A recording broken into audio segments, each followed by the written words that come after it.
Mike Harris, how you doing? Long time no see, no hear. I'm doing good, Kavani. How are you, sir? Well, thank you. Very fine, sir. Mike, we have, I think the last conversation we had was with Ashton Forbes. It was more sort of a out of the box conversation about the MH370 and technologies, suppressed technologies, especially in regards, of course, to the United States. But we're going to come back to that. Um, you don't need any introduction. I've had you on so many times, but for the sake of it, I mean, you're a technological analyst, I would say, geopolitical analyst. You're a financial editor of Veterans Today, and you've been in the nuts and bolts of pretty much everything that's related to, yeah, technology, advanced technologies, geopolitics. Um, and of course, I would recommend anyone, to read your series of articles that you've written on the Khazarian mafia. Now, in light of the current exponentially accelerating events unfolding, which are truly shocking, sobering, and sad, United States, or I don't know who it is, whatever entity, Trump or whatever puppets, political puppets, trying to find every imaginable excuse or justification to attack Iran with through proxy or vice versa, Israel via proxy. So why don't you just give out, your perspective, like how much of it is theater? How much of it is like distraction? What is reality? What is based on facts? And what is going on behind the scenes? Let me express my heartbreak over President Trump's actions. He was elected to get us out of the war in Ukraine. He advocated for the dissolution of NATO in his first term. One of the reasons I voted for him was to avoid war, to get us out of it, to get to an America First agenda. And these foreign wars do not serve the good of the American people. If we look at the war in Iraq, the war in Afghanistan, the United States squandered $7-8 trillion that put us deeper in debt that could have been spent on infrastructure and schools and libraries and medical care and improving the lives of American citizens. To get us once again into a foreign war is just heartbreaking. Heartbreaking. Um, you know, we all knew that when Israel attacked Iran for no reason, what they're saying is a preemptive attack, it was just, many of us look at that and just say bullshit. I'm sorry for the language, but that's the right word. We knew that Iran was going to try to drag the U.S. into this problem that they have. This is not a U.S. problem. We don't have a dog in this fight. This is if Israel has chosen to make it their problem. But it doesn't need to be. It never had been. There's a couple things that we need to look at here. First of all, I don't want to come out with anything that is going to increase anyone's anxiety or fear or distress over what the situation is. By the same token, I don't want to minimize the gravity of the situation that President Trump and Israel have put the people of the world in. This is not just the United States that's in a problem now. This is the people of the entire planet. So this is a major, major faux pas on Trump's part. Essentially, what he did is we should thank him thank him for showing the American people that we really are an Israeli vassal state. That the Jewish lobby in America has been so successful that they have bought him. I remember Marion Adelson giving him $100 million campaign donation, helped get him elected.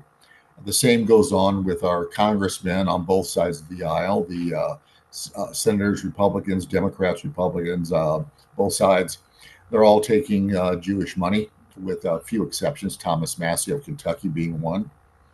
That is this is a serious issue that the American people need to realize that we are not the democratic republic that we represent ourselves as being to our citizens and the rest of the world. That we have become a Jewish oligarchy, that they control us, they control our foreign policy, they control our domestic policy, they control the United States. Everything. I mean, you look at unrelated businesses. You look at BlackRock, Vanguard, etc. They own positions on every publicly traded company in the United States, whether it's NASDAQ, New York Stock Exchange, etc., and the world. They own, so they can influence the boards, they can influence policies run by Jews. It's just how it is. I mean, we are literally controlled at every facet of our life by Jewish influence, if you will. And this is not the illusion that American people live under. We live under the fact that we have a vote, we can elect a politician who supports our views, but it's not true because in the United States, 96% of the time, the candidate with the most money wins. Just a hard fact. And you look at a group like AIPAC, the American Israeli Public Affairs Committee, that John F. Kennedy wanted to have registered as a foreign lobby group, and he ended up dead a month and a half later, 2 months later. And they never registered. Actually, he required them to register. Lyndon Johnson undid it. But you look at all of the things that have happened in my country, and this began in November of 1963 when John F. Kennedy, the sitting president at the time, was publicly murdered in broad daylight. And we have not had, this country has been on a downward spiral ever since then because the real perpetrators got away with it. They were never caught. They blamed this poor patsy, Lee Harvey Oswald. And Trump said he was going to release the files. Well, they're dribbling out, they're drabbling out, et cetera, et cetera. Now, it brings us to the Epstein files. We still haven't seen those. Why not? If you have the files, give it to the public. Or if you give them to the public, do you lose your ability to blackmail people who you can make do things for you? Is Trump in those files? These are all questions that many of us in the United States have about these things. Is that why Trump has promoted Bibi Netanyahu to be the de facto president of the United States? Not the elected president, but the one who's making foreign policy decisions for the United States. So these are issues that are American issues that are degrading our ability to self-govern. I can't even say it's degrading it. Our ability to self-govern has been destroyed. So let's speak blunt. Let's speak openly here. What Trump did last night was illegal. He stepped outside of the constitutional authority that he has allowed. Number one, Iran did not attack the United States. They didn't do anything. They have not shown any aggressive against the USA. That would result in a retaliation like he did. The Congress has not declared a state of made a declaration of war, which they're required to do. He has not had an extension in the War Powers Act addressing this issue. So Trump has broken the rules that he has sworn to uphold. So, Mr. Trump is in a great deal of trouble right now domestically. I will be happy to admit I voted for Trump 3 times. I like a lot of the things he represented when he was campaigning. I don't want to see my country overrun with illegal aliens. I want them all gone. His pace of deporting illegal aliens is a trickle, not a mass deportation as he had promised. He promised to keep us out of wars. Party country that has not committed an act of aggression against us is not doing that. He wanted to get us out of NATO. He wanted to do a number of things, and he has has had some successes. He has done some things. There was a lot of hoopla and propaganda about his first 100 days and how successful he was. And he did a few things. But like I said, a few things. That's not the agenda he ran on. And this anything that has to do with engaging the United States in another Middle Eastern war at the request of Israel, at Israel's demand, it really demoralizes the people who voted for him. I am one of them. I am heartbroken over his lack of responsibility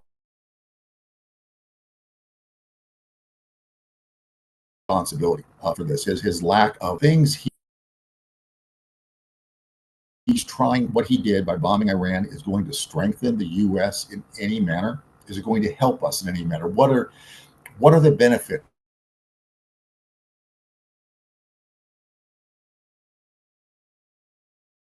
to this action? If he's trying to preserve the dollar currency, he just drove every country that was thinking of going to want to get away from the Western banking system now. Because why would anyone invest in any U.S. Treasury bonds? The U.S. is in a position where the budget is so great, they must borrow money to sustain government operations. Why would anybody, any foreign sovereign nation, invest a dime in a U.S. Treasury bond? It just doesn't make sense. Why would China do it? Why would Japan do it? When he's going to go out and start another war? If you look at how Afghanistan and Iraq as the most recent examples, let's say he spends another $4 trillion. We can't afford to be doing these things. It's time for the U.S. to look at tightening the budgets, not expanding this unlimited war spending on projects we lose. I mean, did Iraq benefit the U.S. in any manner? Not at all. Did Afghanistan, the 20 years we spent there and the trillions of dollars we spent on these, did it help the United States? Not at all. And like I said, I'm really disappointed in Trump. I mean, I am truly let down by him. He has really shown that he is a gutless coward.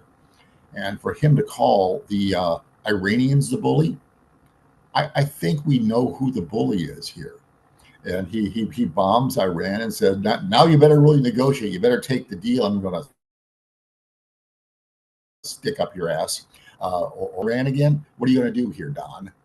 You know, I mean, wake up. You know, look at the bigger picture. Look at the broader implications of what you're causing.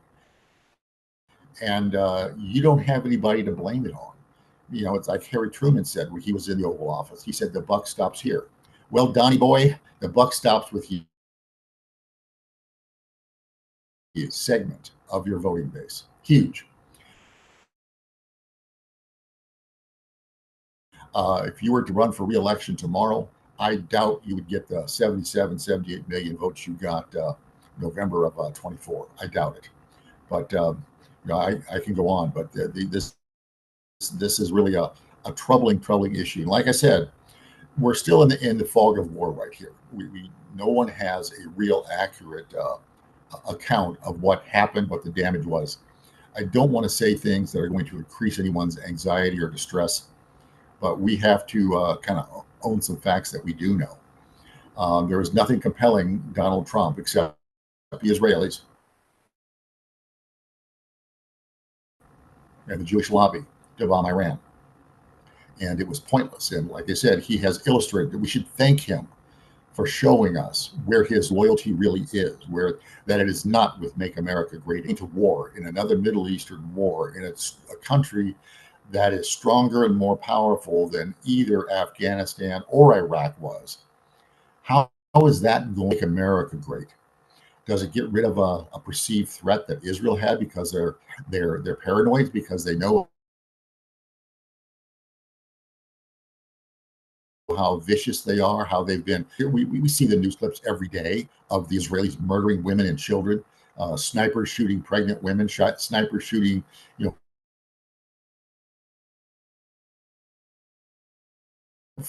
United States says it's a Christian country. Why are we supporting, genocidal maniacs just because they pretend they're Israeli, or because they're Jewish. People need to realize that these Ashkenazi Jews are not the Hebrews. They didn't convert to Judaism until the 9th century, about 964, 965 sometime, what my research has said.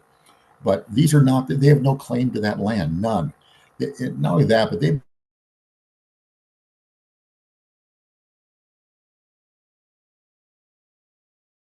been committing genocide against the Palestinians. And they murdered 700,000 Palestinians then and drove another several million into refugee camps in Jordan, Lebanon, and Syria. I've been there. I've seen the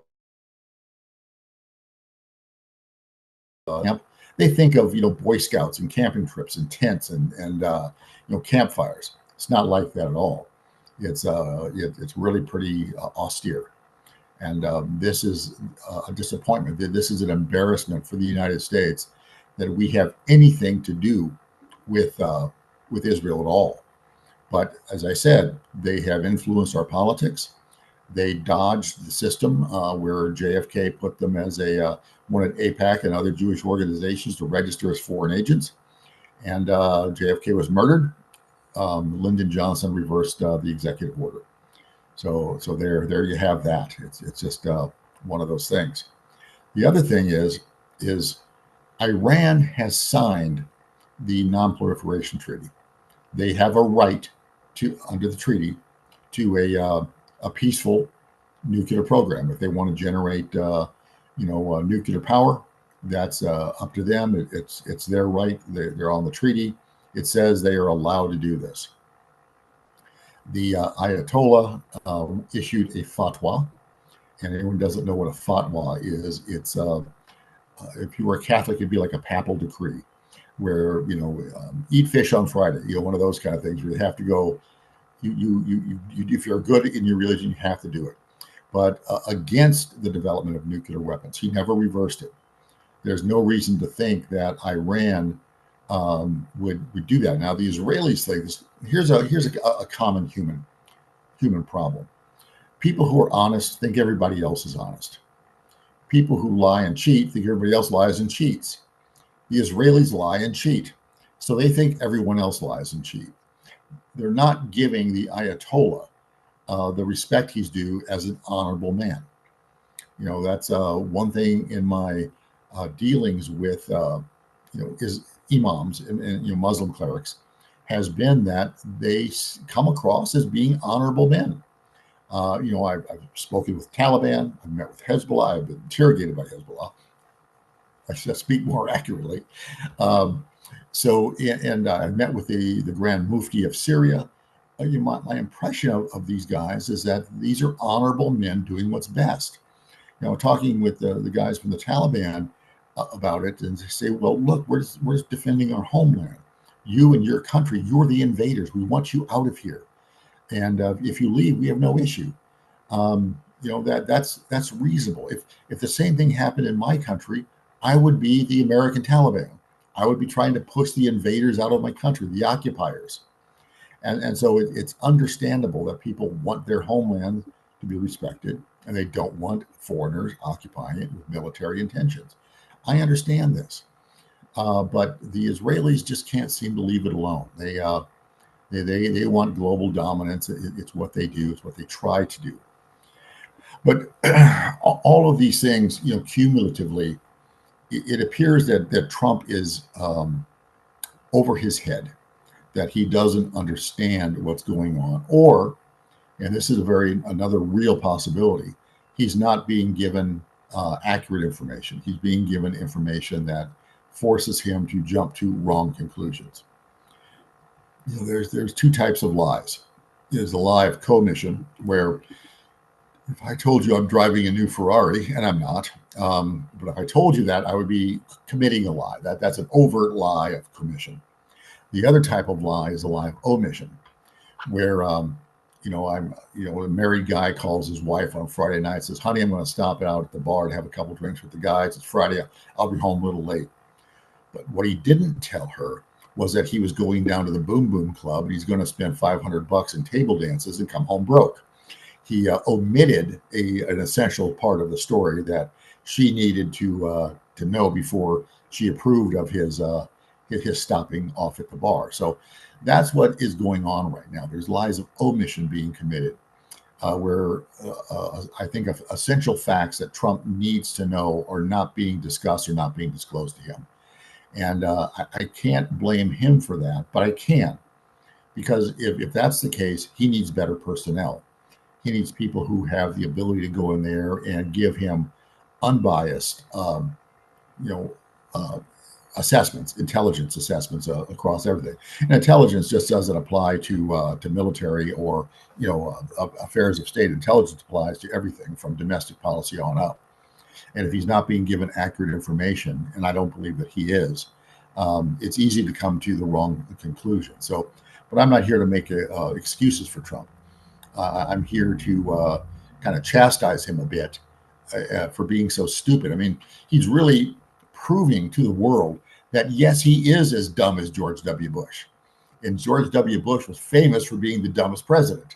And Trump is sort of coming in at a close second here. It'll depend on what he does next. But, that really is what he did was a very, very stupid thing. And he was duplicitous. He misleads the Iranians. Oh, I'm not going to make a decision for 2 weeks. 2 days later, he's dropping bombs on them.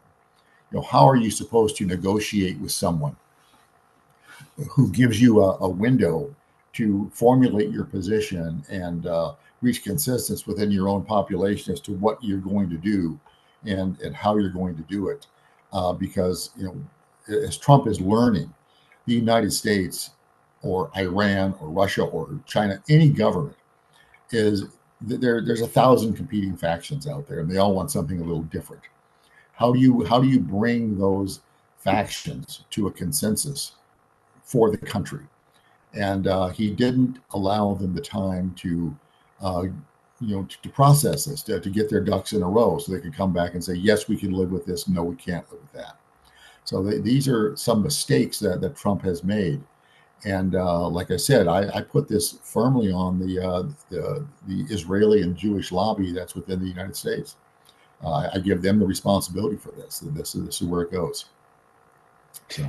Mike, I need to, thank you so much because you've answered, I think, explained a lot of things which I've already, are in the process of our conversation where I wanted to ask, but you already answered it. Especially thank you for clarifying a little bit the term. What is or who is a Jew or Jewish? Because I think there used to be a let's say a ethical, I don't know, spiritual ethical Judaism, if you want to call it, like the ancient, Abramovich, whatever.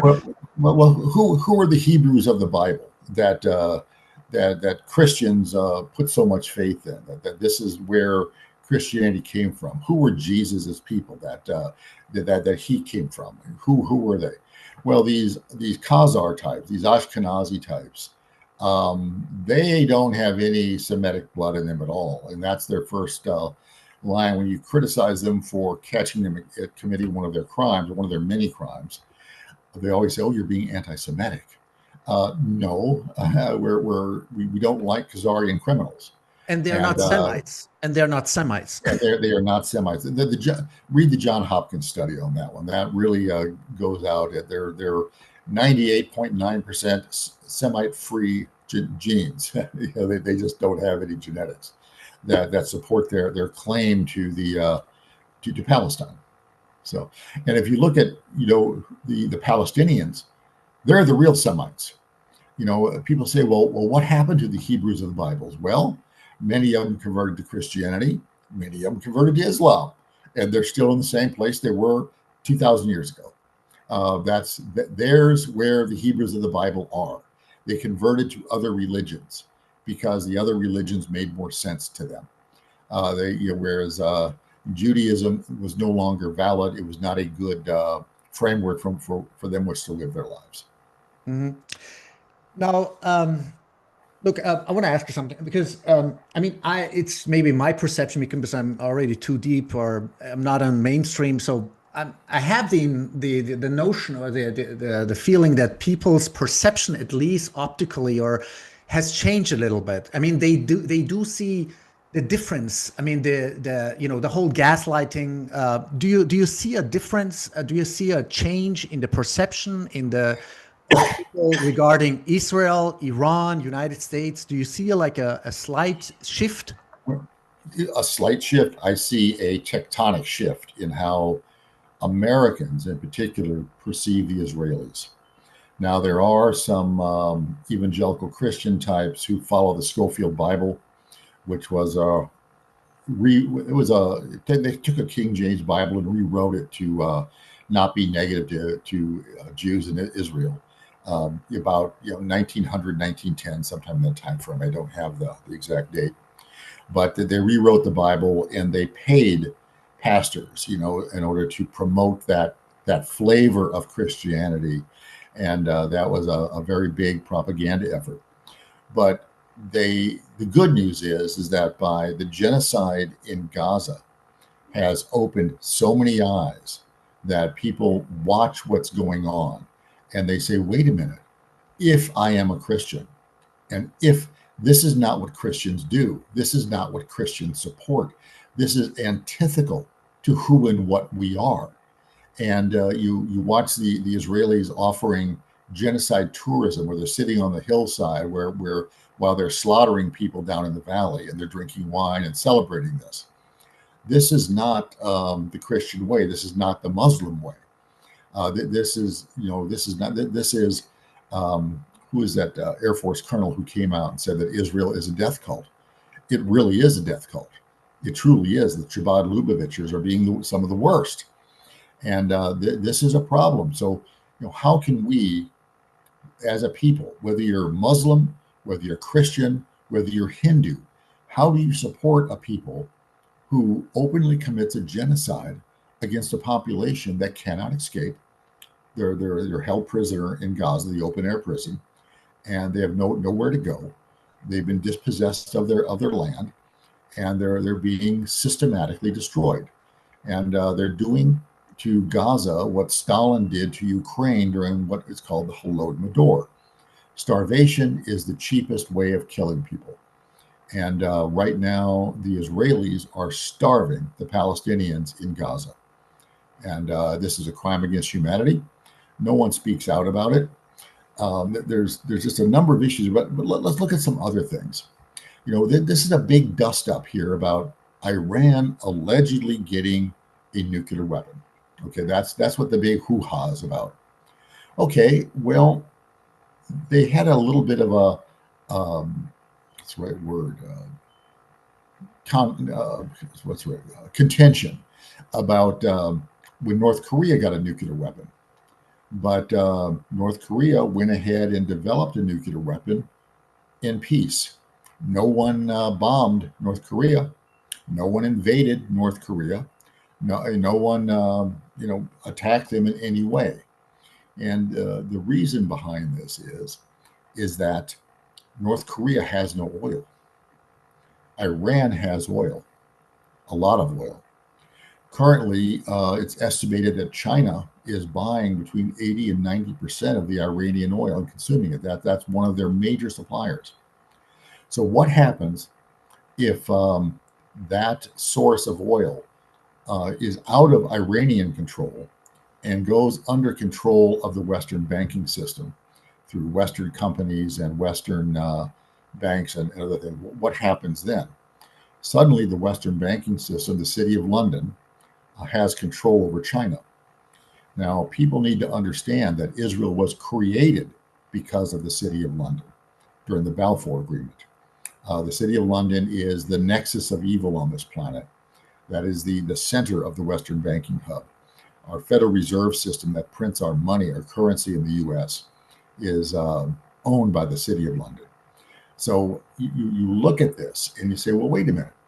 If the City of London controls the Iranian oil, they control China's policy, because China cannot live without an energy source. They can't sustain their economy. They can't sustain their people. They can't sustain agriculture. A number of things. It weakens China dramatically. In the short term, China will turn and buy oil from Russia. But if they're taking that Iranian oil away, They're going to drive prices up. We're all going to pay more. Expect oil to go to $115, $120 a barrel this coming week. If the Straits of Hormuz are closed, expected to go somewhere between $200 and $300 a barrel. This is going to, excuse me, this is going to undermine Trump's economic program, but I want to come back to that. In the short term, what's going to happen if China has to switch vendors and start buying from Russia versus Iran, it's going to pump a lot of money into Russia. But it's also going to weaken China. So China will not be as strong of an ally as it could be for Russia if NATO in the West decides to take Russia on full time.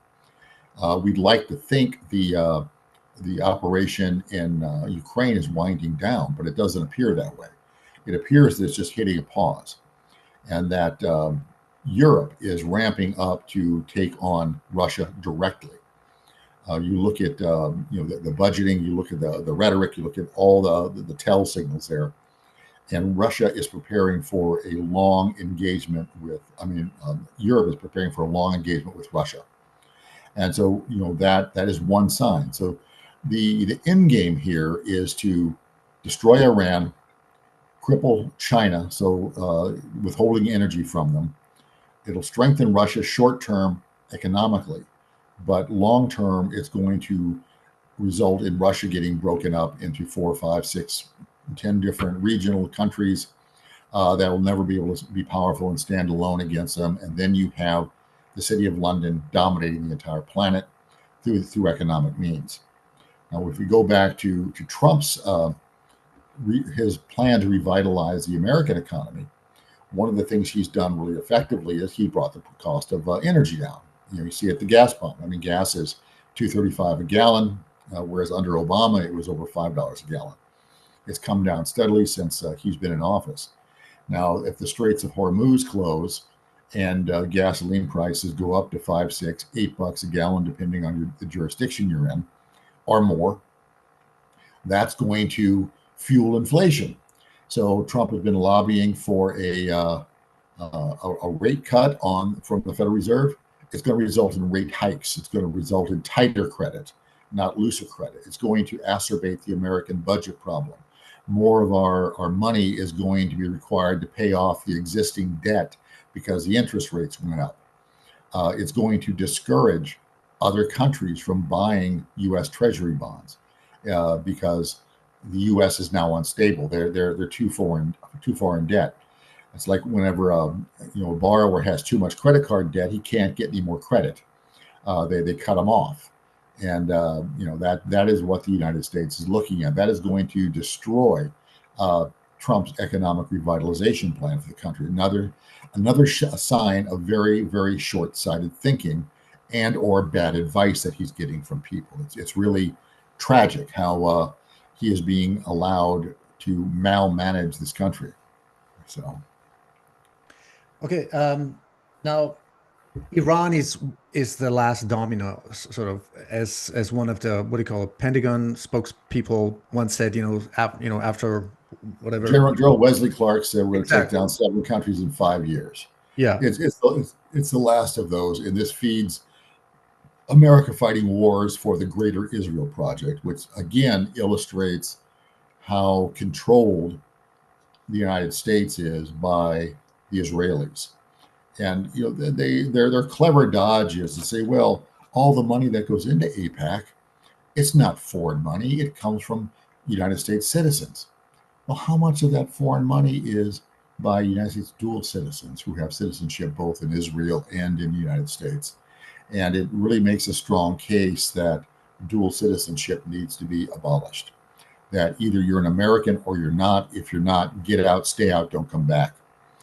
That's kind of it. And I actually think that all of the U.S.-Israeli dual citizens should be stripped of their U.S. citizenship and sent to Israel post haste, because they're a bad influence on our policy. I mean, all of the criminality that they're involved in across the board is just breathtaking. And how many politicians, have dual citizenship with Israel? I mean, isn't that surprisingly many? I mean, many more than the average person would think. One of the things that the Jewish population does, they may have a very Jewish sounding name, and they'll change it to something like Lake or Breeze or Smith, Jones. Where they're big on changing their names and hiding their real identities, but they're still loyal to Greater Judea, Judea International, if you will. So they're still loyal. They're not loyal to this country at all. No, If they were, they wouldn't do many of the things that they do. But somehow, when you look at both Biden's cabinet and you look at Trump's cabinet, you look at all these top positions, they are disproportionately represented for something that is alleged for a population that's allegedly 2% or less of our population. yeah, They are extremely overrepresented. They're overrepresented in Hollywood. They're overrepresented in our news media. They're overrepresented in every banking. They're every sector. overrepresented in education. Mhm. All the things that the Ottoman Empire forbade them from doing. Mhm. They're overrepresented in the U.S. at the same token. There is no lack of law. I mean, it's just the lack of execution because this is treason. Whatever political decision makers are making, and it's actually Israel first and not America. Make American, first again. So, Well, that's a tragedy with Trump. I mean, he said "Make America Great Again," and actions like bombing perceived enemies of Israel is making Israel great. I mean, Israel hasn't. If we're involved in a land war in Iran, it's going to go on for decades, Mhm. and we're going to lose millions of lives, both Iranian lives as well as American lives. If you look at Iraq as an example, millions of Iraqis were killed. We lost, around 10, fewer than 10,000 American lives, but we have men and women coming home missing limbs, brain damage, traumatic brain injuries. They're in a state where they will never be able to sustain themselves, and we're doing this for what benefit? What did we get out of this? How did our country benefit from any of this? What is the upside on going to war with Iraq? There was none. We lost. We lost money. We lost lives. We lost global prestige. Same in Afghanistan. What makes you think that Iran will be any different? In fact, Iran being stronger than Afghanistan and Iraq together, we're going to lose more, a lot more. And this is a tragedy. This truly is a foreign policy error on Trump's part. This was, sorry folks, I'm going to swear here. This was a fuck up. I mean, this is a big fuck up. And once you've done it, you can't unring the bell. So whatever Iran does, if they retaliate anyway, which they have the right to do, is going to result in an escalation on either side, which is, again, a tragedy. The United States is $37 trillion in debt. We can't afford, our own income doesn't support this country. Yeah, not including the unfunded liabilities and. Oh, that's another 200 trillion out there. I mean, just look at if the U.S. has a failed treasury auction, what that's going to do to the United States is that there will be no Social Security checks. You're going to have senior citizens out there going hungry. You're not going to have any EBT cards being filled, so the permanent underclass is not going to be able to feed themselves. You're not going to have any of the Section 8 housing, so the landlords are going to be evicting people and putting them out on the street. You're not going to have any of the WWIII benefits, the women, infants, and children. So you're going to have underweight, malnourished babies and children out there being born. The welfare state will collapse, and it will be. And the other thing is, the United States, we can't afford $1 trillion defense budget. We simply can't afford it, and it's stupid to think so. I mean, if the United States, I was in the business world for a long time, and if the company is not making money, the CEO will call in all of his department head and say, "Look, this is what our goal is. We need to cut our expenditures by 20% across the board. I want your plan on my desk next week." And they'll go back and figure out how many people they have to lay off, what product development they can keep, what product development they have to kill, where your money makers are, where your losers are. You go through it, you go through every line, and you come back with a plan that says, we've reduced expenditure by 20%. What do you think?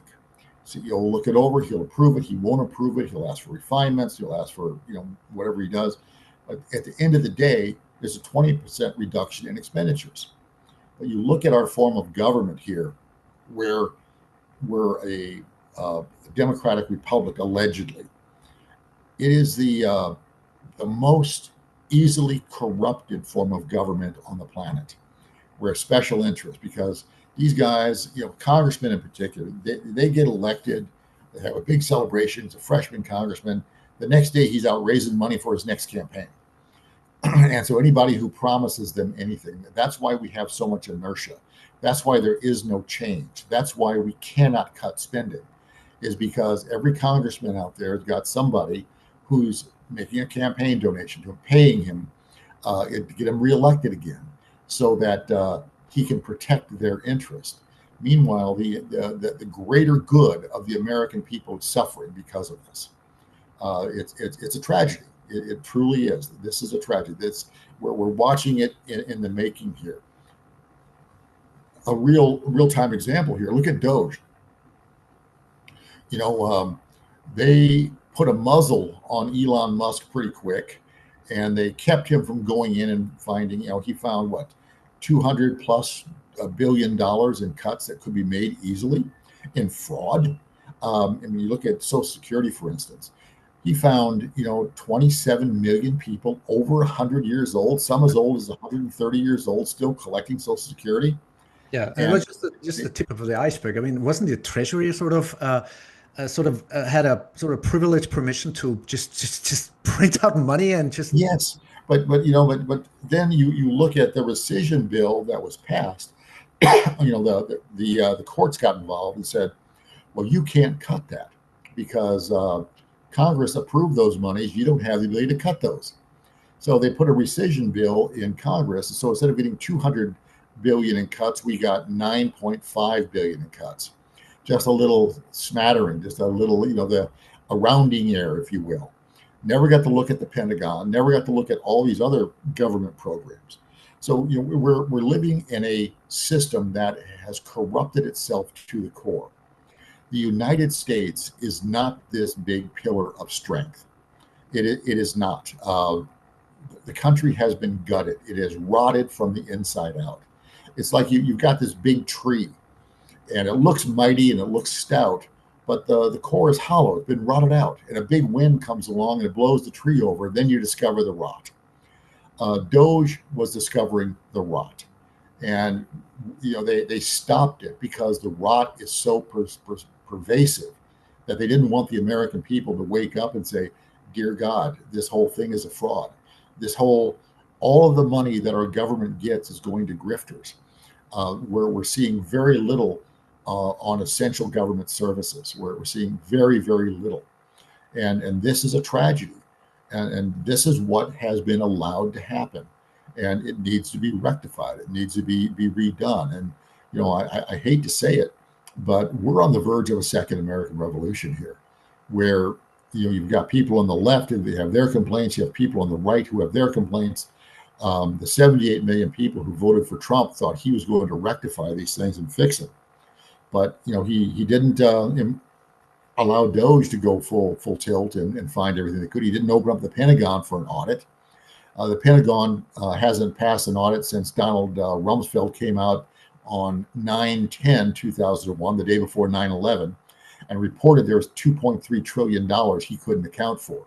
Again, the tip of the iceberg. I mean, if you listen to Cat and Austin Fitz, Yes, that's the official number, $21 trillion missing. I mean, where's the money gone? Well, that's a great question. If you listen to guys like Richard Dolan and Catherine Austin Fitz, a lot of it is going into these deep underground bases, secret space program, all this stuff. You have to remember, let's go back to when Ronald Reagan was president, and he started the Strategic Defense Initiative, SDI, also known as the Star Wars program. When that happened, all that research, we spent over $1 trillion on that research, and that research just disappeared and went deep black when George H.W. Bush was elected. So hang on one second, please. Let me hit the mute button. Can you hit the pause? Sure. Yeah. Right, pause.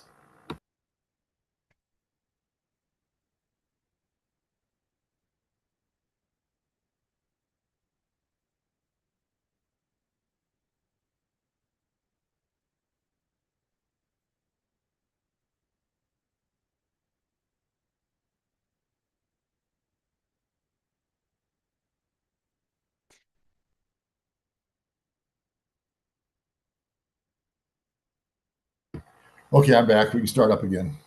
All right.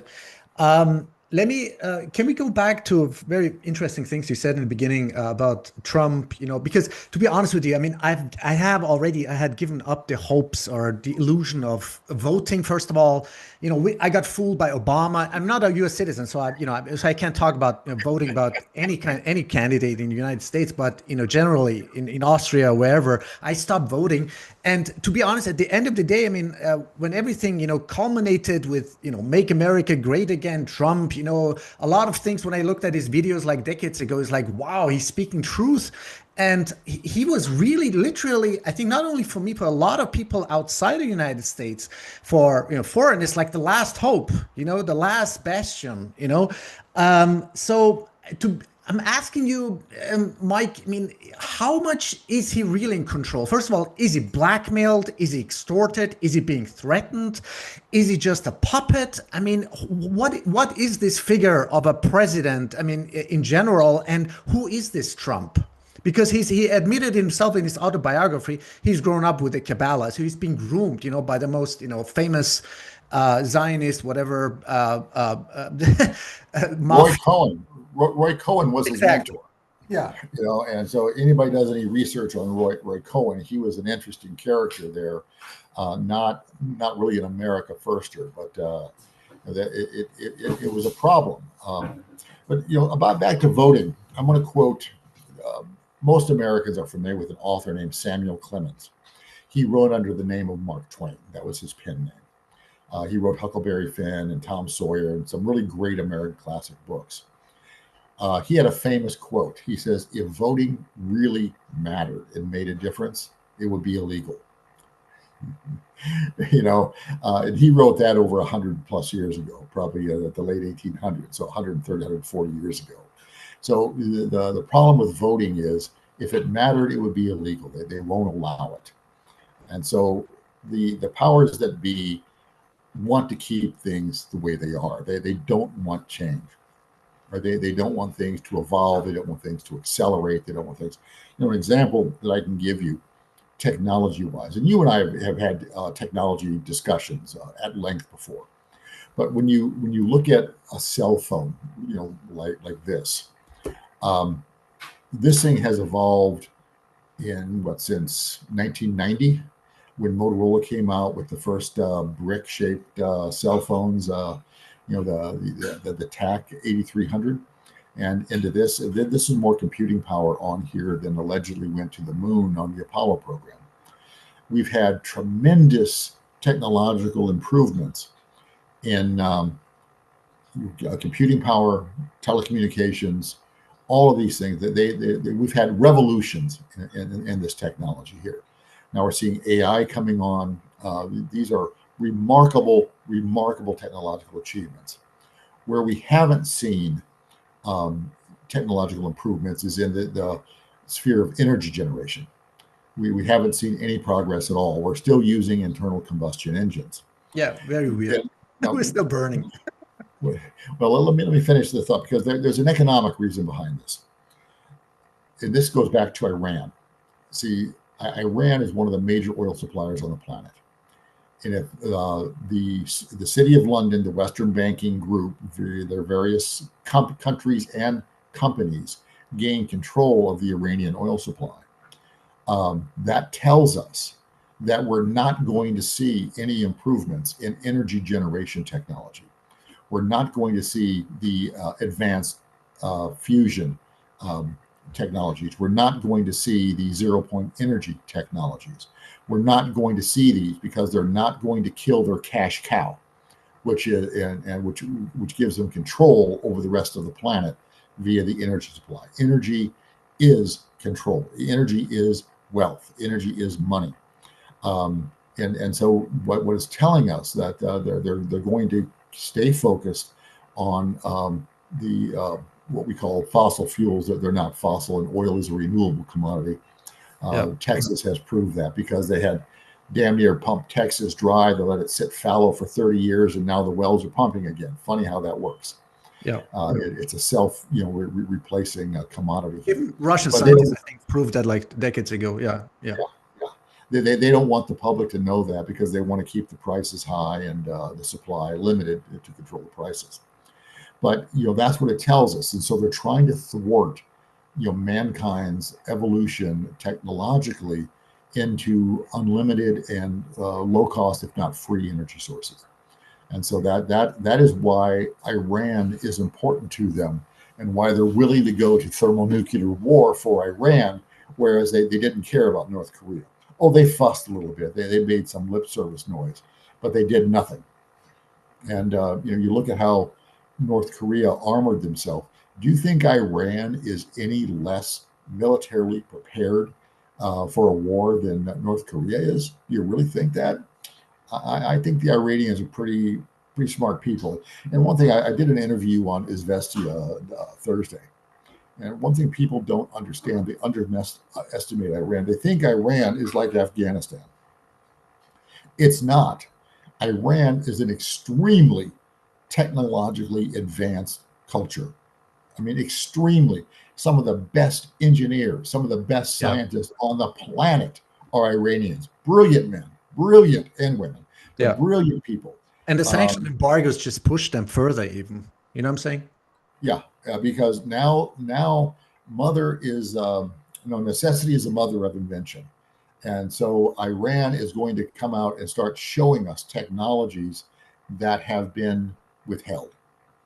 I want to remind everyone of the USS Donald Cook incident that happened in the Black Sea 5, 6, 7 years ago, where the USS Donald Cook is an Aegis-class destroyer. Aegis-class destroyers were developed to protect aircraft carrier groups. They're full spectrum, full dominance type of protective grid they can put around an entire carrier group. Nothing can come land, sea, air, underwater, above water. Nothing can approach it. They've got an approach. They're going to hit it. They're going to see it. They're going to attack it. They're going to knock it out. The Aegis destroyer is 60% of what the Iron Dome is. There's always an Aegis destroyer off the coast of Israel running watch for them, to support their Iron Dome. But anyway, the USS Donald Cook was on a routine cruise to the Black Sea. They have no business being there. They're on a routine cruise through it. 2 MiG-27 jets flew over it, and they immobilized it. They stopped the USS Donald Cook, kept it inert, dead in the water. They couldn't use a radio. They couldn't turn on a light. They couldn't turn on a radar, sonar, nothing. They couldn't launch a missile. They couldn't do anything that required electronic current. Exactly. Yeah. And so what they did, and people aren't aware of this, but I'll go ahead and reiterate this. I've had this talk before. The Russians have it. I'm highly confident the Iranians have it, but that is a technology that will stop the flow of electrons within an electronic circuit without damaging the circuit. Because when the two Russian jets flew back over the other direction, Donald Cook came back online immediately, like nothing ever happened. Now, what the follow-on story to that is, the entire officer command on the USS Donald Cook, when they got back to port in Virginia, resigned. And they said, why are you all resigning? Because we cannot uphold our duty to protect our craft and our crew. We were helpless. There's nothing we could do. These are the technologies that have not been revealed yet to the American public. Russians have them. We know this. That they gave us a demo on that. The Iranians have them too. I mean, Colonel Jim Hankey, he was a U.S. Special Forces colonel. He and I met with Iranian physicists in Italy at a particular event a while back. Mm-hmm. And we were given a briefing, an in-depth briefing on what Iran has and doesn't have as far as these yet to be revealed technologies. If you remember last week, the Iranian Minister of Defense came out and said, "We're about to introduce technologies that you won't see coming." Yeah, there He was a may lot of speculation on behalf of, I don't know, a lot of, people who don't know, who have a clue, what's been going on the last 40 years in Iran, whether it be nuclear technology or plasma technology or any other, field of technology that's been, done out of the box, researching, developing, implementing, right? On a lot of fields. Well, like I said, I don't know a great deal about it, but I did get an introduction to what the level of research, the direction where the research was going. Now, can this be applied to weapon systems? Yeah, but that was not the Iranians' goal. The goal was to make a better society, to make a better world. That's what their goal is. Now, do they have to adapt those things to weapons technologies? I think that they better pick up their game and get on it, because Trump proved that he's not afraid to attack a non-aggressor, to please his Israeli Jew masters. That's like I said, I never thought I'd see the day where I think Donald Trump's dumber than George W. Bush, but he is. So Yeah. I mean, Yeah. you talk about unmitigated failures as president. George W. Bush was an unmitigated failure, and it looks like Donald Trump, if he pursues this course of action, is going to exceed that level of unmitigated failure. It's devastatingly shocking, to be honest with you, because this is the question I'm asking, and constantly. It's like, who is in control? Is he in control at all? Is he being blackmailed, threatened, or is it just pure corruption? Pure corruption. I don't know what it is, but the control structure is becoming, so crystal clear, obvious. Who's controlling whom? Well, let me answer your question for you. You ask, is it blackmail? Is it bribery? Is it corruption? What other ones did you have in there? Extortion, threatening, threats. Yeah, I could imagine. Well, let me just Talk give about you the JFK. JFK. let me give you the short answer. It's D, all of the above. Mhm. Remember how you take multiple choice tests, A, B, C, or D? It's D, all of the above. It's all of the above. This adversary that we have, some people call it global Zionism. I call it the Khazarian mafia. They're the ones who are about this, but it's deeper than that. And I'm going to get a little esoteric on you here. I've known in my lifetime a number of Jewish people, a good number of them, and some of them are pretty smart guys, but they're not that smart. They're not that smart that they can consolidate and own 98% of the planetary wealth, that where 2% of their population controls entire governments of countries. They're not that smart. It's my assumption here that something, some hidden hand that we don't see, that we don't understand, that we can't identify yet, is coaching them, is advising them, is directing them somehow.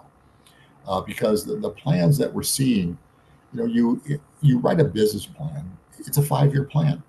And companies redo their 5-year plans every couple of years and adjust them to this and that. But what we're watching unfold before our eyes are 50-year, 100-year, 500-year plans. I don't know any human beings who are capable of putting together a 500-year plan. It's something that has a different view of time, or a different lifespan than what humanity has. We live to be, 75, 80, 85, maybe 90 years old if you're lucky. Have a long life. I don't know how lucky you are. Aging stinks. But 5 years is a significant amount of time to plan. And when you write a 5-year plan, what it looked like on day one and the position you end up at day 5, if you don't fail and go bankrupt, is very different than what you wrote day one about where you were going to be in 5 years. So I can't imagine what it takes to write a 100-year or 500-year plan. It's quite incredible, actually. But I think something out there is helping them. I look at the chemtrails in the sky.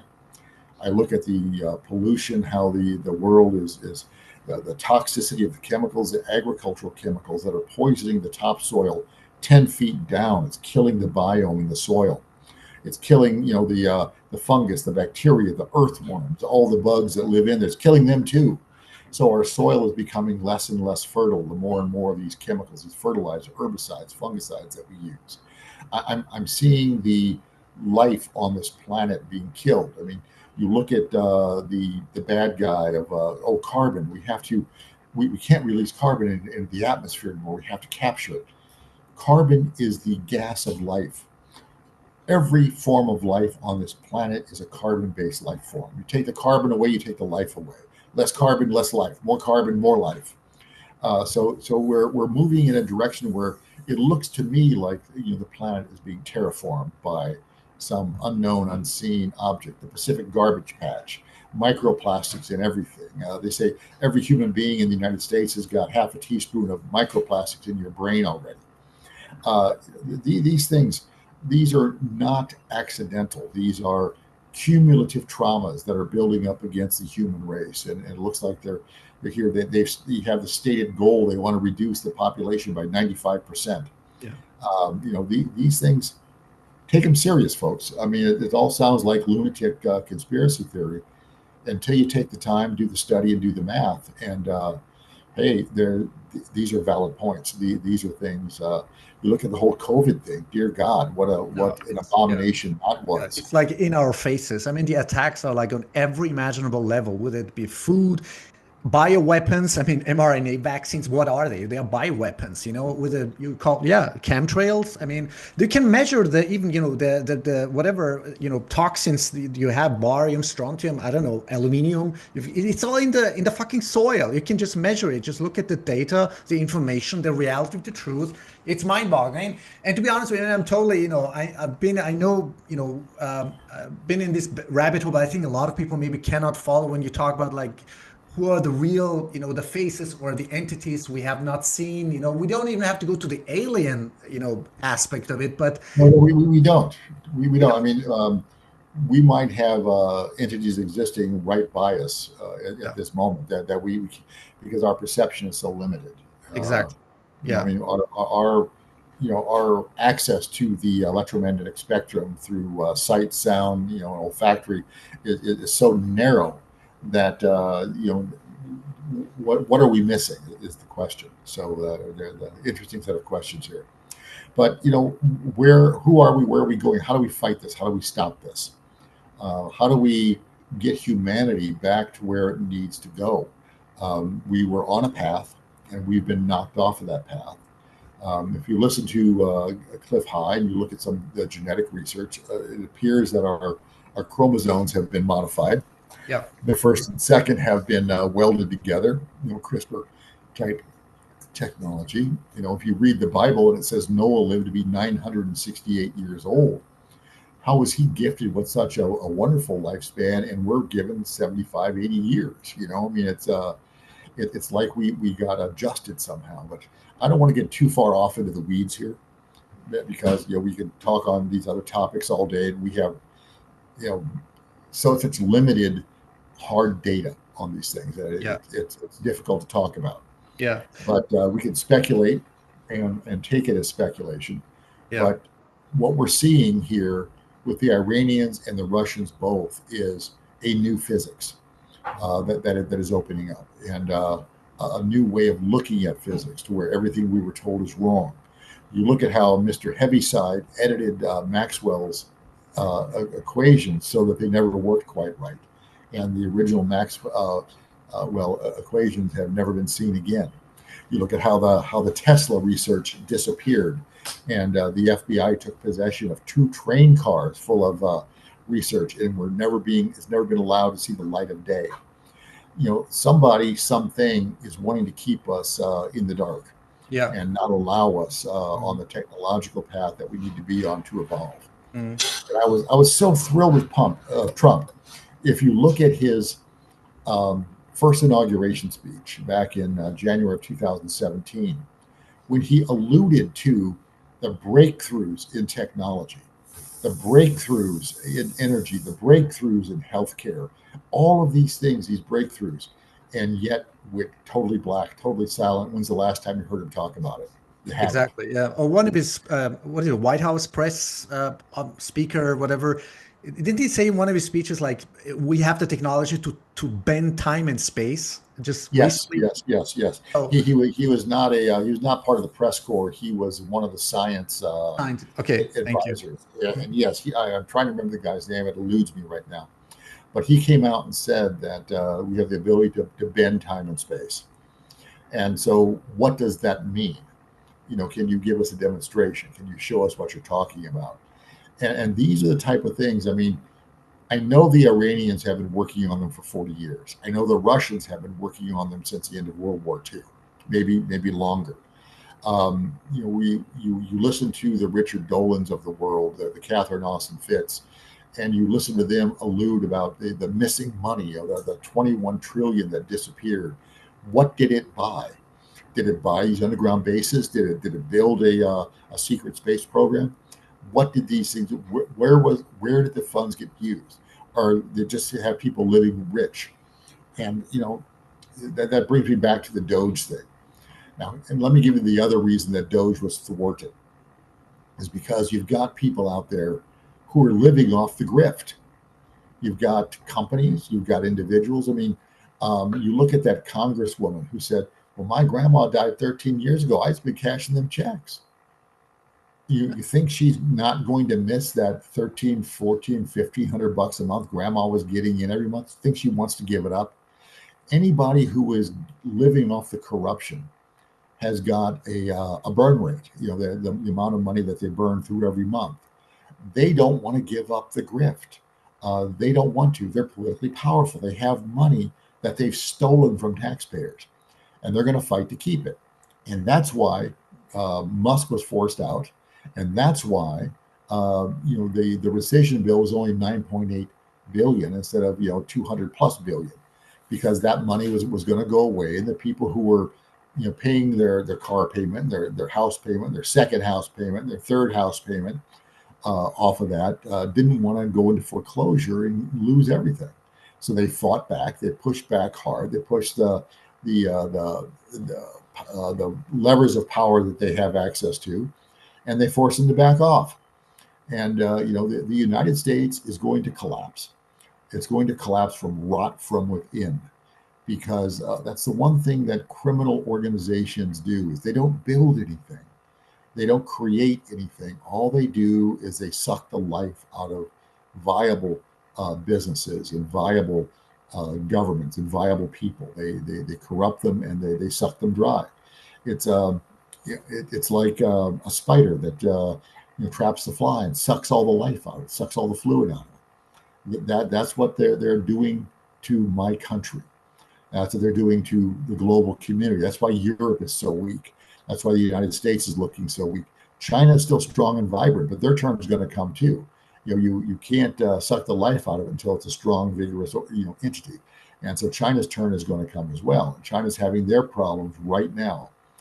China is another one that people look at and they say, oh, they're strong, they're powerful, they're on the up and up. No, they were gifted a lot of technology by Bill Clinton when he gifted them nuclear technology. I mean, nuclear delivery technology through Loral Systems. He gave them the ability to MIRV a missile. Before that, China only had the ability to put one warhead per missile, and they didn't have the accuracy to get within 50 miles of the target. Now, after Bill Clinton gave them technology from Loral, they could put 8 warheads on a single missile and get them within 50 feet of the target. A little different equation. Bill Clinton did that to the United States. A guy named Schwartzman, who owned Loral Systems, got very, very wealthy off of licensing that technology to China and didn't do any jail time for committing treason against the U.S. So these are the things that happened. Then Bill Clinton allowed China access to our entire patent portfolio. Free of charge. Take it all. If you want to know how we build bicycle tires, here's the technology to do it. It's past expiration. You can have access to it here. It's yours. That's what Bill Clinton did. So you wonder why China is such an economic powerhouse. It's because they didn't have to invest anything in R&D. And then they have ongoing espionage, industrial espionage efforts to steal all the technology they can steal. I was thrilled when Trump said, no, we're not going to allow any foreign students into U.S. universities. We're going to educate our own people first. We're going to make room for them at Harvard, MIT, Stanford, all the best schools. Oh, no, that was reversed by a judge. It says that some judge who says that we have to allow foreign students in. Really? Do we? Why? So they can, pirate and steal our technology and take it back home to China or to wherever it is they come from? That's not what universities exist for. The United States is like Gulliver on Gulliver's Travels, where the Lilliputians had him tied down and he couldn't move. That is where we're at in this country. We cannot do the things we need to do to protect our country and make it great again, to make it well again. These are things that must be addressed. That's what we had hoped Trump was going to do. But Trump has demonstrated that he has abdicated his presidency to Bibi Netanyahu and is going to allow Bibi Netanyahu to decide what our foreign policy is. This is a tragic day for the United States. It really is. But by the same token, those Americans who are awake enough to see what's going on will say that he's done us a favor, because now it's hard to deny that the United States has been subjugated by Israel and by the Jewish lobby to do their will, not what is in the best interest of the American people. Yeah. And can you imagine how vital our country could become if we actually had a foreign policy that promoted the best interest of the United States and its people? It'd be awesome. Awesome.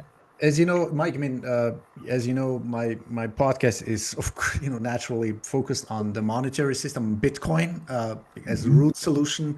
So this is where it's, and you already, talked about it like explicitly, like about, City of London, the financial system, the central banking system. So this is all the root system. I think maybe it cannot solve 100% of all the symptoms and the tentacles, but it will solve fundamentally, structurally, a lot of things.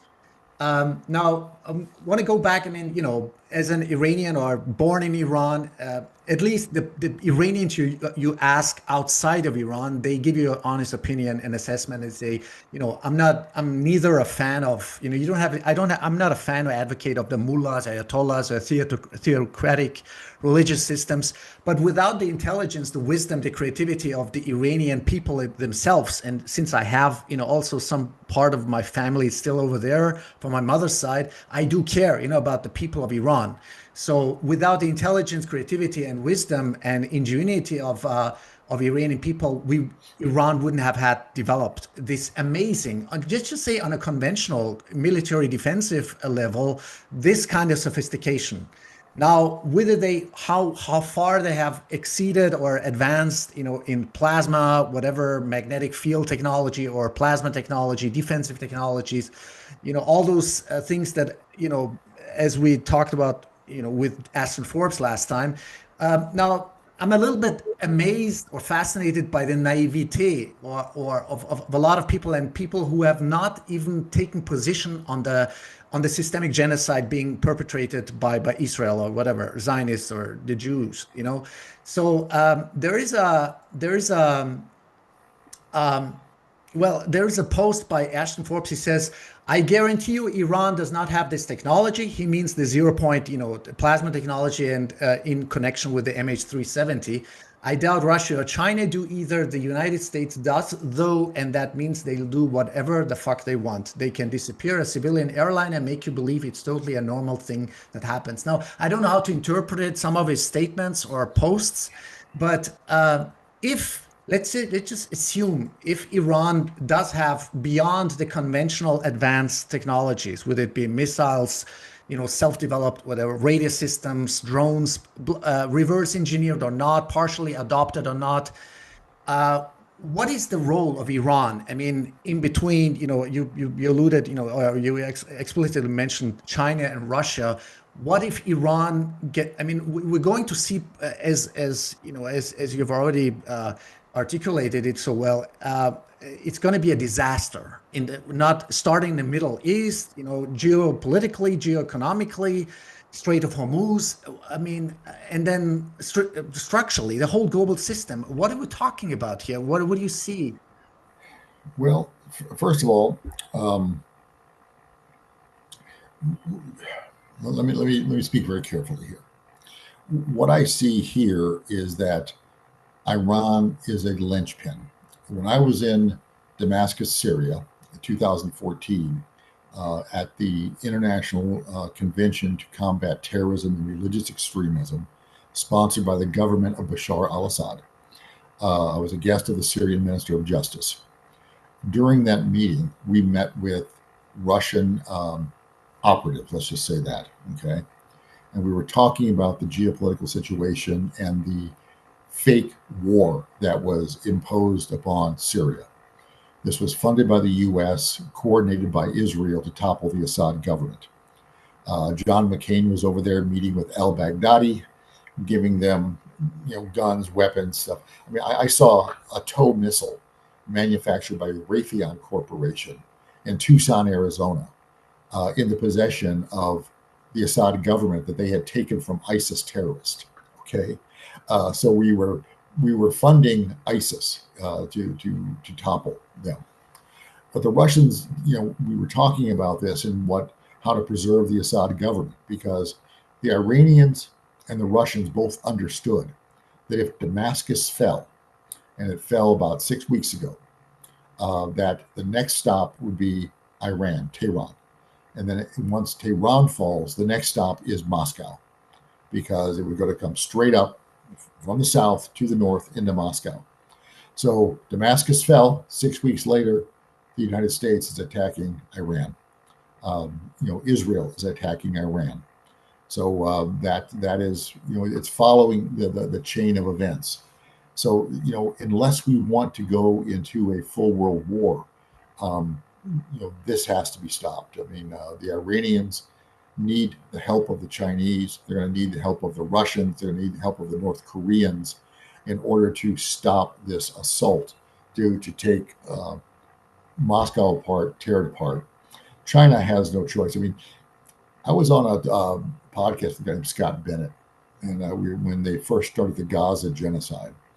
And I said, look, if you're in Jordan, if you're in Syria, if you're in Lebanon, if you're in Egypt, if you're in, Yemen or anywhere in the Middle East, you need to unite and fight against Israel, because it may be Gaza today, but it's going to be you tomorrow. And by golly, my words were true, because you look at what's going on in Lebanon, you look at what's going on in Syria, and now you look at the attack on Iran. So there is no choice that the parties who are not involved today have to support the parties that are involved today, because they will be next. And you have greater chance of success if you get in early and fight hard than if you wait later. They let them pick off Syria, and now they're in Iran. Once Iran goes, where is next? You have to ask these questions. You have to see what the bigger chessboard is. And right now, innocent people are dying. People who've done nothing. They've done nothing wrong. They just live their lives. They're dying. Wholesale level dying. They're being killed by the hundreds of thousands. And this is not how it's meant to be. The U.S. needs to rewrite its foreign policy. In fact, I'll send you a paper that I wrote about strategic downsizing for the United States military and how it needs to occur, what needs to happen. You can put it up on your site if you wish. But it's a different plan for how the U.S. We don't need to spend $1 trillion a year on a defense budget. Defense budgets create nothing; they destroy everything. We need to get into a position where we're creating wealth, and we're creating monuments, infrastructure for posterity, not just to be destroyed. But that's another topic. It's a whole nother lecture. But where is this going to go? See, one thing criminals do, and they're good at this. If you're a criminal, you go out and you shoplift a package of gum.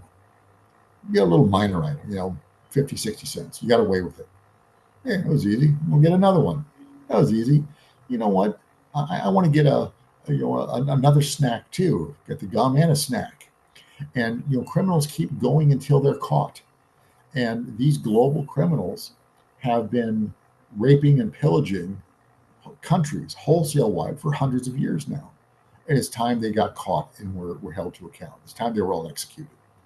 And so they're going to continue doing what they have been doing until they're caught and executed. Otherwise, we have no work. We don't have a future. Every country is going to end up looking like Britain, which is a disaster. Looking like Europe, another disaster. The United States becoming a disaster. We're all going to end up looking like Ukraine. War torn, shredded. I want to avoid this. Humanity deserves better. Deserve much better than this. And it's time that we stopped being the idiots that we have been, allowing these people to drive decisions that affect the entire planet. It's time we stopped it. Yeah.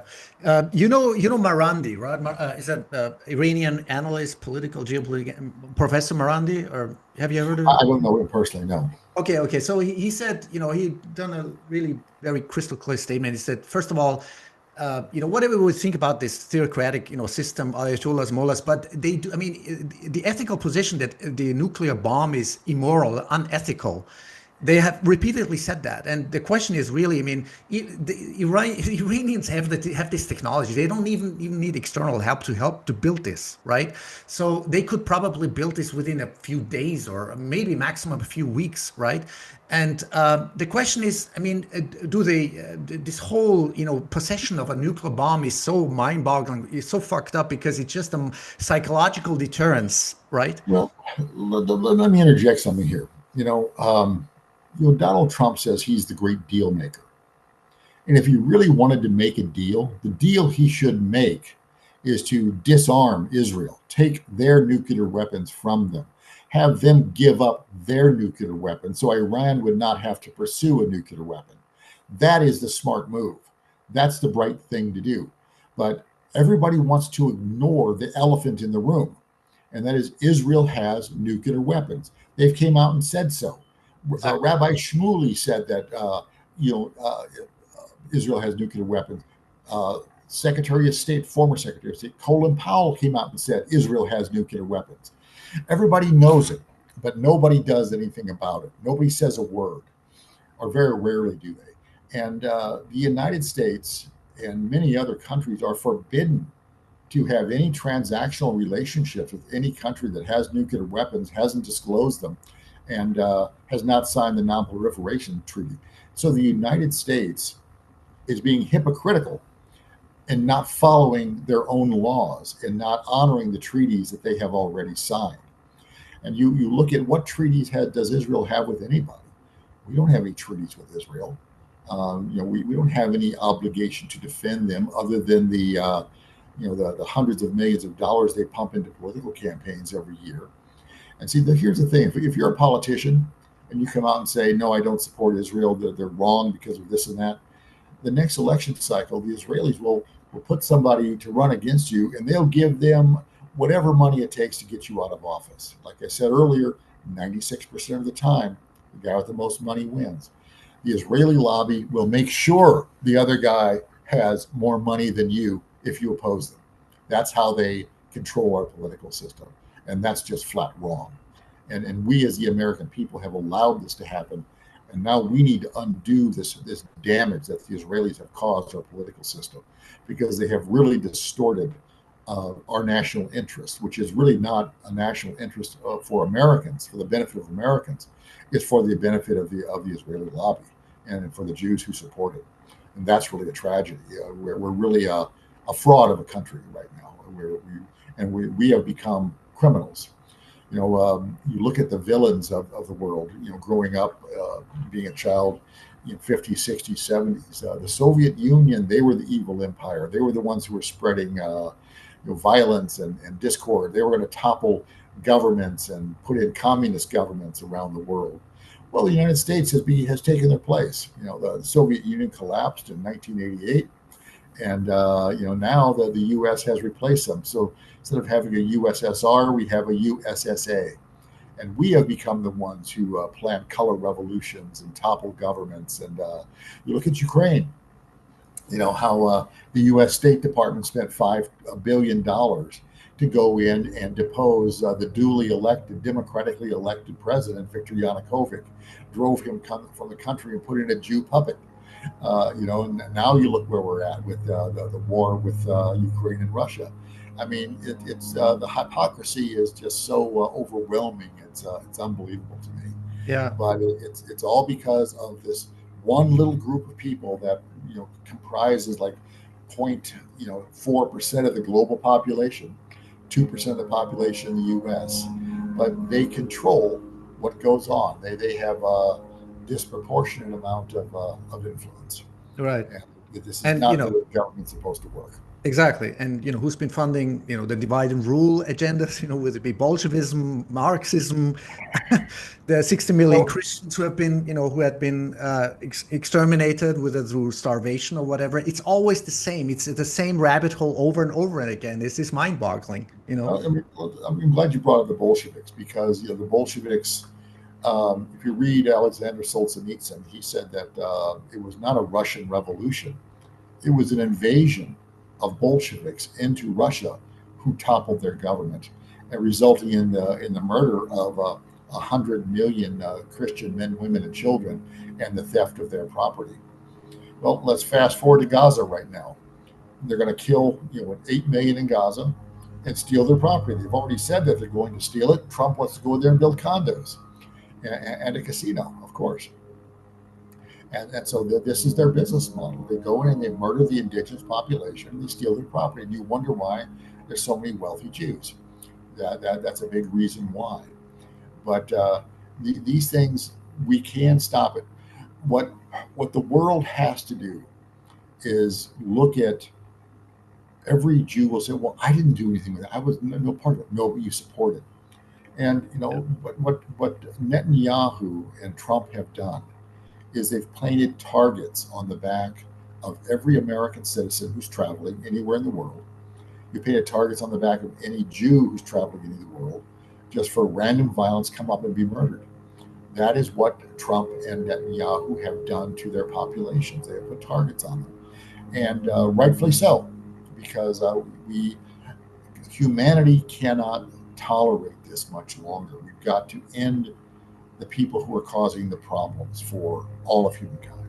Yeah. And this is a it's a tragedy, but you can't make a scorpion not sting, and that's what they do. That's what they've done.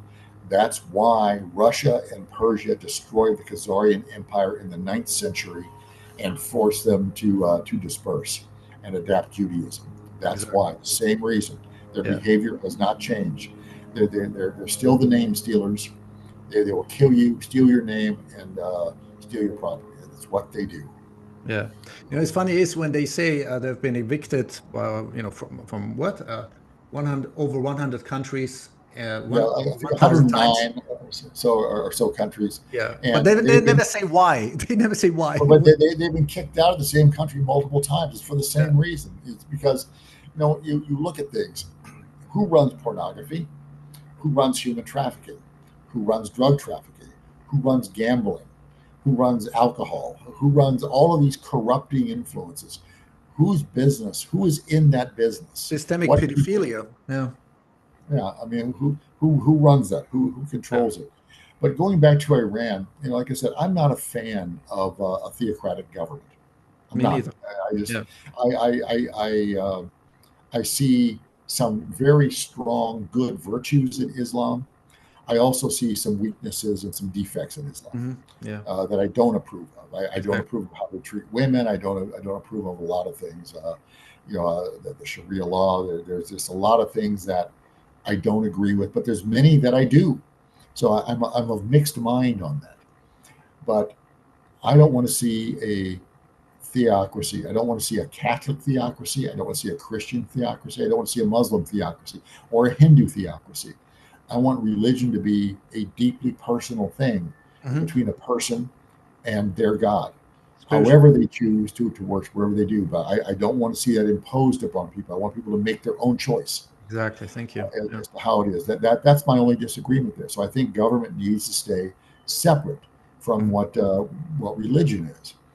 But that being said, one of the things that Islam does really well is it keeps Islam is more than just a religion. It's a governing system too. So it keeps a lot of the corruption that other governments have out. Hmm. At least those avenues, at least certain avenues. I'm not saying that they're not corrupt. They're not corrupt in the same way as the Western governments are. So that's the thing. But these things need to be looked at. They need to be respected. We need to get along because with weapons that are beyond the capabilities of nuclear weapons, humanity will not survive if we don't figure out a way to get along. And when you have a predatory parasite class like Jews are proving themselves to be time and again, in why they get kicked out of countries, they're predatory parasites. And once the body politic figures this out, they eject them. They don't want nothing to do with them. And so they've either got to mitigate their bad behaviors or they need to be dealt with it another way. And I can't suggest what that might be. That'll be up to the individuals who have to deal with it. Yeah, I mean, I don't want to sound esoteric, but there are no coincidences that are like culminating a lot of events, even your geophysical ones, the exponential reduction of the Earth's magnetic field, the imminent, let's say in the next few decades, the magnetic pole shift, the wars, depending. I mean, this is mind blowing, but you talk about oil. So, Middle East about oil, and as you said yourself, oil it just regenerates itself. So there must be something, something beyond that. I think it goes over the head of most people, especially when you talk about technologies that are already existing, but it's just beyond their imagination or comprehension. You talk about zero point energy or whatever plasma technology. People cannot even fathom that this technology already exists. So, and people cannot even imagine what kind of life, what kind of, elevated civilization we could have had like 100 years ago or now. So it's really a tragedy. But so, as I told you, my my podcast is Bitcoin focused. That's the root solution for me. But is there anything to end this on a positive note? Anything else we can do, like besides education or adopting anything, disclosure? Well, one thing I learned many times ago, and this is, I need to point this out as well with this parasite class that is preying on humanity. They use our virtues against us. Okay. You look at the United States, you look at this situation where Joe Biden took and gave refugee status to, millions of people who aren't refugees. They just want in because it's a better life here. They want in. And so he gave them refugee status. Well, those laws were not created for that, but that is an example of how our virtues are used against us. You look at Europe, the situation they're in with the refugees. Um, they have this agreement to take in refugees because when you're in trouble, when your country's at war, when you're being genocided, you want to get away from there. You should have a safe place to go to, but you need to go back home once the trouble has stopped. And that's the thing that none of them want to go back home. That's an issue. And you look at how much did the war in Syria caused by the U.S. and the Israelis cause refugees to flee Syria and go into Europe? How much did the war in Ukraine cause people to flee Ukraine and go into Europe? These things, you have to look at the long-term consequences, and you have to not allow your virtues to be exploited by people who are there to exploit them. And I'm not saying that the refugees are the exploiters, but the people who enable them to come in to Yeah. weaken the indigenous societies that are there, whether it's in Italy or France or Germany or Ireland. They're the ones who are suffering from it. So you as the indigenous people cannot allow this to happen. You have to stand up for yourself. I mean, I think that all people have the right to self-determination and to create a sovereign nation of their people, their clan, their type of people. There's similarities between the French and the Italians, but they're not the same. The French have their way, the Italians have their way, the Germans have a different way. They all have the right to self-determination and not have this bigger organization, the EU, come in and say, no, you have to do it this way. We all have that right of self-determination. And this is the people of Iran. If they want a theocracy, by golly, let them have the theocracy. If they don't want it, take the moves to disband it and move in something better, something else that they like.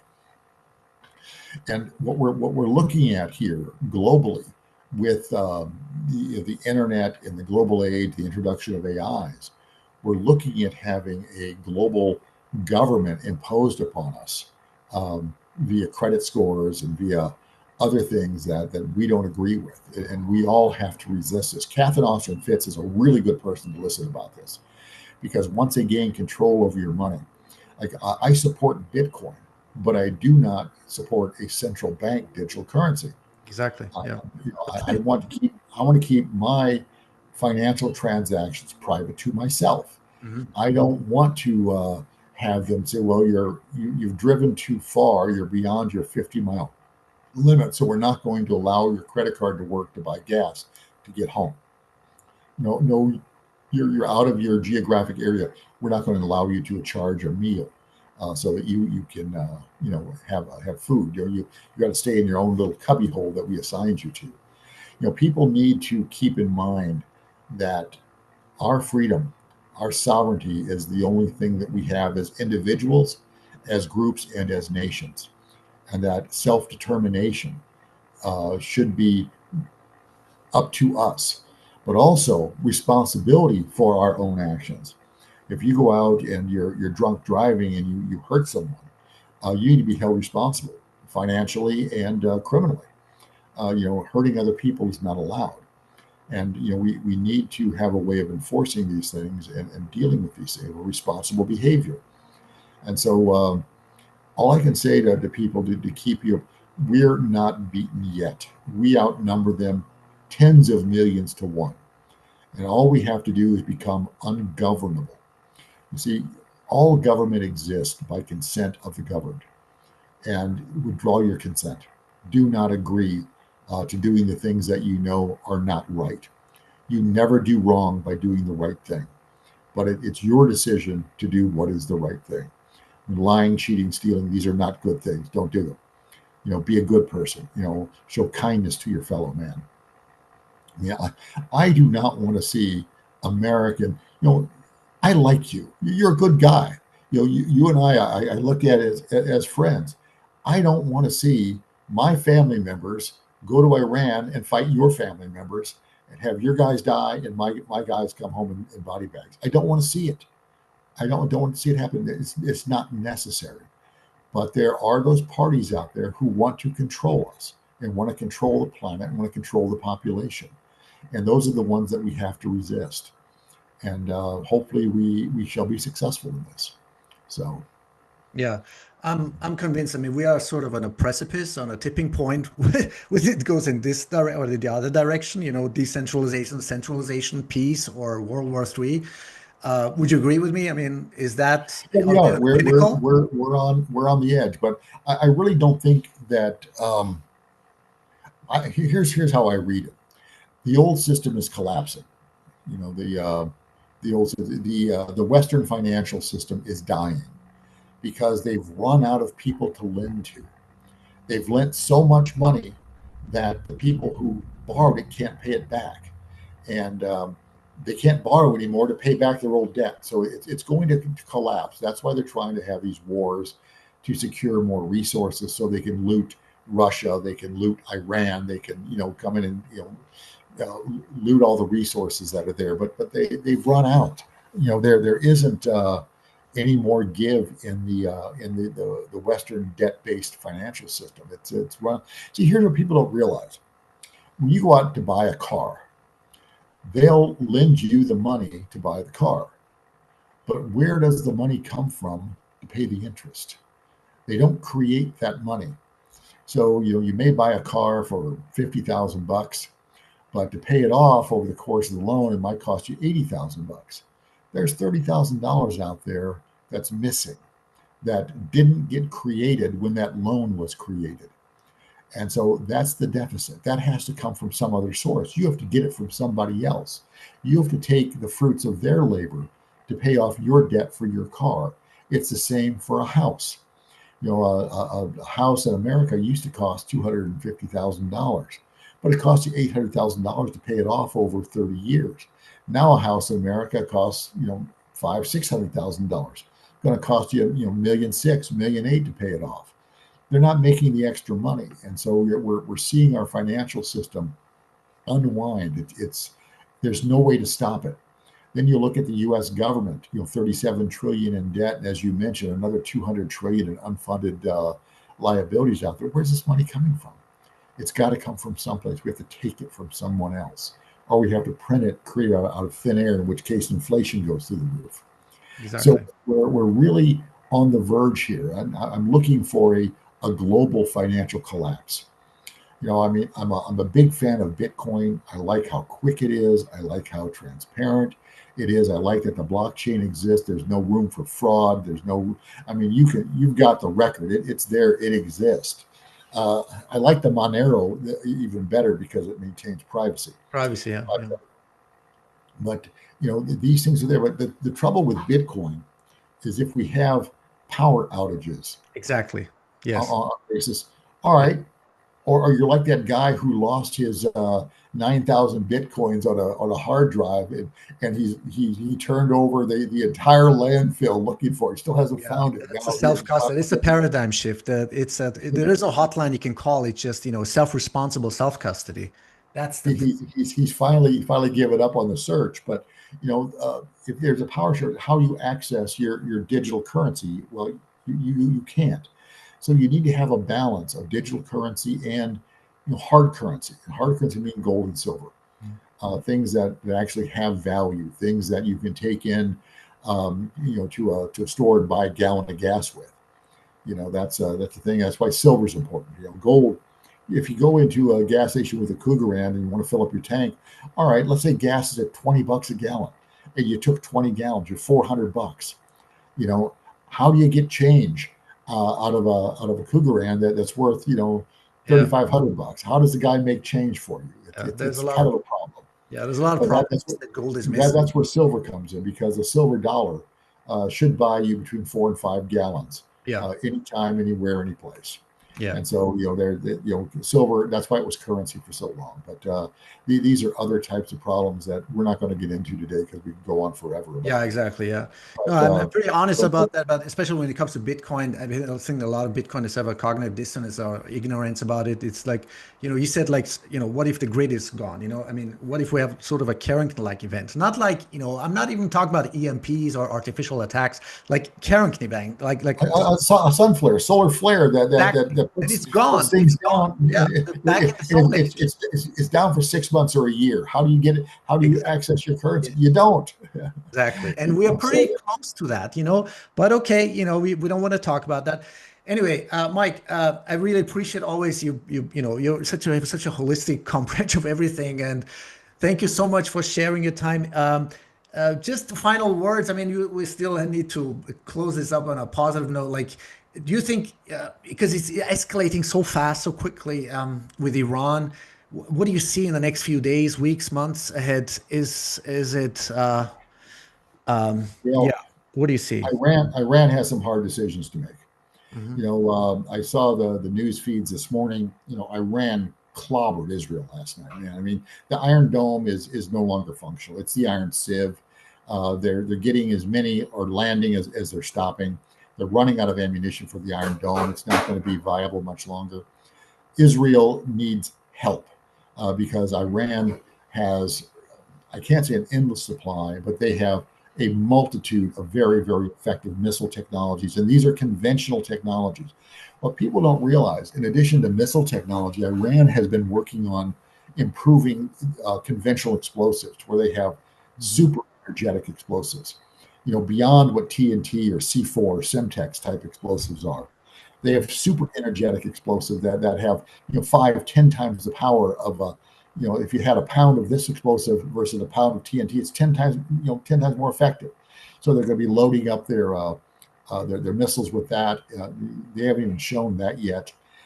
That's still to come. Israel needs to sue for peace. Trump needs to force Israel to give up their nuclear program. If you look at who the outlaw nation is, who the criminal nation is, it's Israel. They've got a nuclear program. They've not disclosed it. They're conning the world. They're pretending like poor little Israel. We were in the Holocaust. Oh, boo-hoo. Nobody cares. Um, the American people, we don't care about Israel. We could care less. I mean, my entire life I've heard this nonsense about Israel. I don't care about Israel. In fact, if Iran was successful and they did disappear off the planet, I'm not going to miss them. I'm not. Yeah. It's just how it is. Do I want to see an unnecessary loss of life? I do not. And But how they many keep times they, has they, Iran proposed to have a nuclear-free Middle East? I mean, just recently, again and yes, again. I know. I know. I mean, if Trump wants to prove he's a negotiator, negotiate that deal. Make it a nuclear-free Middle East. I mean, Yeah. here's another move that Russia and Iran can take. Okay, the U.S. has 87 nuclear warheads in Turkey at the Incirlik Air Base. Okay, they're defended by the most advanced U.S. systems. That anybody coming in, you're not going to bomb it, you're not going to attack it, you're not going to hit it on the ground. Why doesn't Russia do the same thing and put 87 nuclear devices into Iran on a Russian military base down there? Put your S-500 systems around it, secure the whole country with S-500s. No one will come into Iran ever again. And what you're doing is matching, eye for an eye, if you will. You're going to do this in Turkey. We're going to do it in Iran. That would stop the aggression of the Israelis right now. But really, the deal to be made is Trump needs to disarm the Israelis. He needs to defang their nuclear fangs and get rid of them, because then you would have a nuclear-free Middle East. You wouldn't need to have nukes in the Middle East, and it would be greater peace for everyone. And then maybe the Israelis would learn to be better neighbors to their other countries and better global citizens instead of being the assholes they are to the world right now, because they are assholes. They are predatory parasites, and their bad behavior needs to stop. Yeah. Well, I wish peace, Mike. I really wish Oh, we peace. all do. I mean, and no one. I mean, I was really unsettled last night with Trump's stupid decision Yeah. to uh, to bomb Iran. That was really dumb, really, really stupid. But the rest of the world, the Chinese and the Russians, better be paying attention, because they have a dog in this fight. North Korea too. They better be paying attention, and they better be supporting. The Arab neighbors should be supporting Iran right now. Exactly. This is what makes Turkey should switch sides and support exactly. Iran, Yeah. because Turkey is not going to be allowed to Yeah, remain. they've all been Um, so hypocritical. All these whatever Arab countries, Turkey, all hypocritical. I mean, doing one thing, talking about, it's you know, mind-blowing. but you look at what the Israelis do with their intel networks. They're committing espionage against all of these Arab countries and inciting them against each other constantly. Yeah. It's a concept of third party laws. You have two neighbors, you have a third neighbor. The third neighbor is telling the first neighbor, "Hey, this guy's sleeping with your wife," and tells the other guy, "Hey, this guy's, I think he's hitting on your daughter." And you create this tension, this violence between them, to where there's nothing other than the fact of what they were told, and how you create friction between people. That's what Israel does for a living, is they create friction between people so that they're constantly at war with each other when they should be at peace, and realize that the real problem is the third neighbor, the one who's spreading the rumors. Yeah. And that's what Israel does. Yeah. So Going back to the perception, just to wrap this up, I mean, it makes me somehow happy. It makes me happy that a lot of people around me, even, they never heard about, talk about them like so honestly and so transparently about Israel, about, the Jewish people, or the whole gaslighting, the manipulation, the who is actually the real perpetrator, criminal, or genocide, systemic genocidal, perpetrator. So yeah, it somehow makes me happy that I think people are waking up. Maybe not maybe not the critical mass, but a lot of people are. I think the understanding needs to change in order to execute, the next step somehow. You know. no, let's hope it changes, and changes quickly. But the world is in a very dangerous position right now. I don't want to see any nuclear wars used. And really, if Trump is successful in getting Israel to give up their nuclear weapons, we need to give up globally nuclear weapons. Yeah. They serve no useful purpose. In the paper I'm going to send you, I talk about that, about the United States nuclear triad. that we have land-based missiles, we have submarine-based missiles, and we have aircraft-based missiles that deliver. Why do we want to have land-based missiles? They're expensive as heck to maintain, and it puts a target on the land, or where they're at. Why do we want these other countries' nuclear weapons targeting our territory? The United States. It's a stupid part of the triad. We don't want nuclear weapons going off on in the continental United States. We want to stop that. Give up that part of the triad. If you have to maintain nuclear weapons, keep them in submarines at sea, or keep them on airplanes, so that they're not sitting duck targets in a missile silo in the middle of South Dakota someplace. Give it up. But the world really needs to reject nuclear energy altogether, whether it's for civilian purposes or because it's dirty. It's the most expensive way to make steam in the world, and that's all it does, is you create steam with it. Yeah, and we have the technologies to make everything obsolete. Would it be, fossil oil? We do, but they still want to keep us in this prison of having to buy energy, whether it's a nuclear based or fossil fuel. Forgive the term because it's not an accurate term. It's not exactly. Fossil. Yeah. But we need we need a different model for energy. But the City of London, which is Muammar Gaddafi had it right, and he said, if you want to stop all war and all terrorism, nuke the City of London. That is where all of this comes from. Yeah. The country of Israel would not exist if the City of London had not insisted on it. Yeah. That is where this came from. That is the point of origin for this. All evil in the world, all wars in the world, everything negative about the world starts there. It's the root of the evil, right? The root of Satanism. Yeah. That's where all this usury came from. That's everything comes out of the City of London. If the City of London ceased to exist, the world would become a very peaceful place very quickly. Yeah. So, well, Kayvon, thank you so much for having me on. I really appreciate it. I know we've gone a little over time, but hope to see you in person, hopefully.